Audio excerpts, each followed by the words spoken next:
Hello everyone and welcome back to The Explainer. I'm absolutely thrilled you're joining me today because, wow, we are tackling a topic that literally affects every single one of us who opens up a laptop or unlocks a smartphone.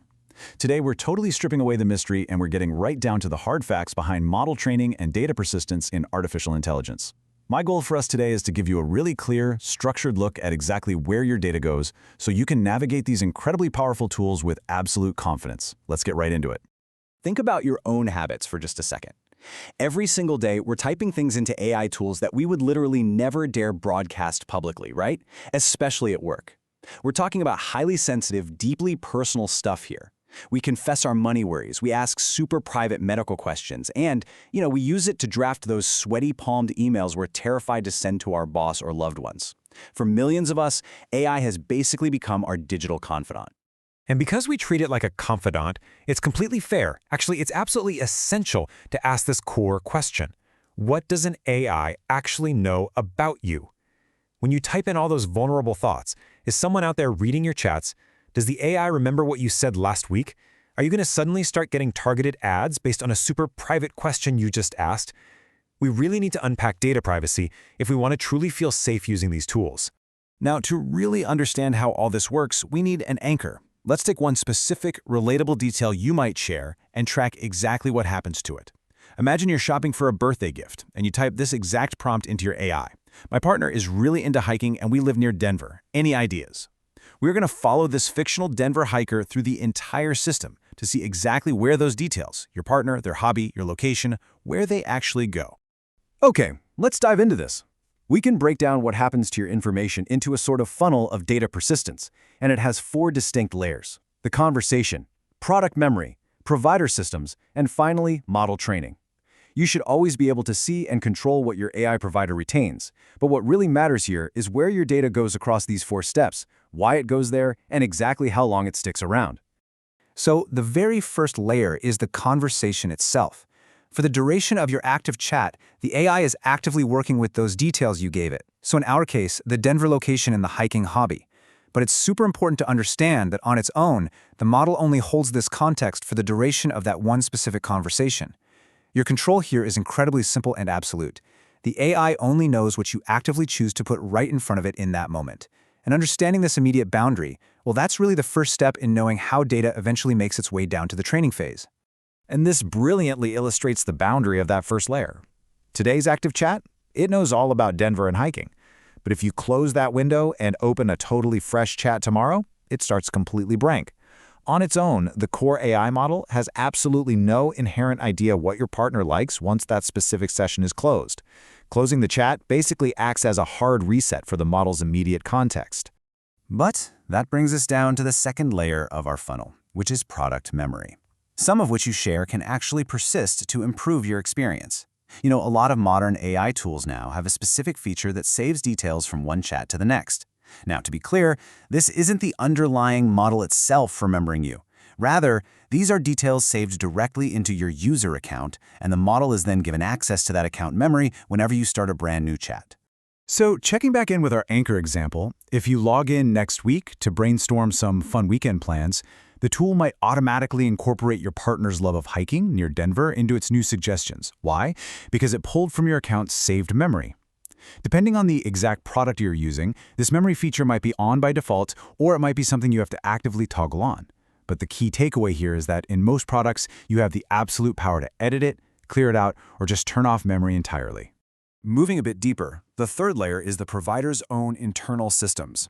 When you close the chat, the provider holds onto the data just to keep the lights on. We're talking about things like fixing bugs, reviewing for safety, and conducting research. Sometimes this data is also used for commercial purposes, like serving ads. The smart, reliable move here is to always check your specific provider's privacy policy and their data retention settings so you can see exactly how they handle this level of access. All right, now we arrive at the deepest part of the funnel, and absolutely the core focus of today's explainer, Layer 4. The facts of model training. A little bit of what you share could potentially be used to improve the experience for others down the line. Some providers may actually use your past conversations to train and improve the next version of their AI model. Now, this is the layer that definitely generates the most anxiety for users, so we really need to look closely at what is actually happening here. So the absolutely crucial point here is clearing up this exact misconception. There is a massive, widespread myth out there that your conversations are stored away inside the model, just waiting to be read back verbatim to other users. No way. That is totally false.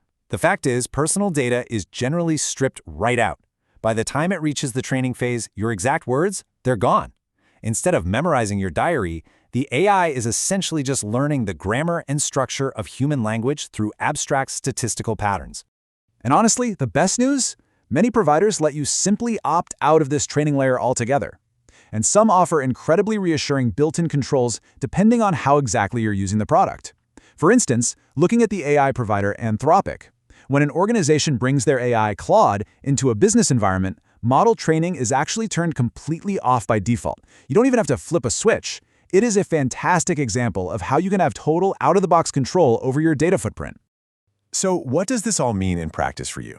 The most reassuring part of this whole explainer is that you definitely don't have to be a passive subject when it comes to your data. You are absolutely in the driver's seat here. To help you transition into an active controller of your own information, we can pull 4 highly empowering, completely actionable habits from our source material that you can literally start using today. All right, here's your quick checklist for taking control.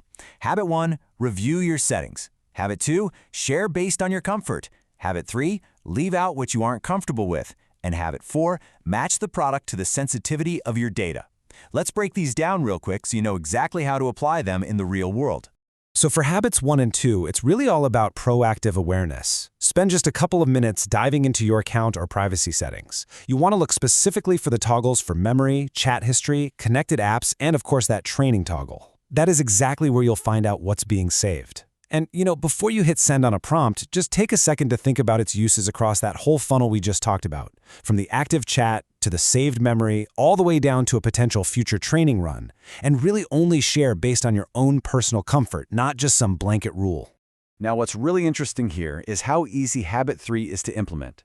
Say you're using AI to reword a nervous email. It absolutely does not need the recipient's real name to do a fantastic job for you. Instead of typing, write an email to John Smith, just swap in a placeholder. Use something like, write an email to client X.